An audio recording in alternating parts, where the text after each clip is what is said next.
అనగనగా ఓ అడవి. దానికి రాజు సింహం. నక్క కుందేలుతో అది ఎంతో స్నేహంగా ఉండేది. వాటికి ఎటువంటి హాని తలపెట్టేదే కాదు. అయితే నక్క మాత్రం వీలు దొరికితే కుందేలును తినేయాలని చూసేది.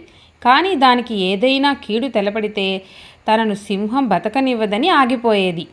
ఎప్పటికైనా అవకాశం దొరక్కపోతుందా అని ఎదురు చూడసాగింది. ఇలా ఉండగా ఓ రోజు పరధ్యానంగా నడుస్తున్న సింహం కాలులో ముళ్ళు దిగబడింది. తెల్లారేసరికి కాలు బాగా వాచిపోయింది. కుంటుతూ అతి కష్టం మీద నడుస్తున్న సింహాన్ని చూసిన నక్కకు చాలా ఆనందం వేసింది. ఇక కుందేలును హాయిగా తినేయొచ్చనుకుంది.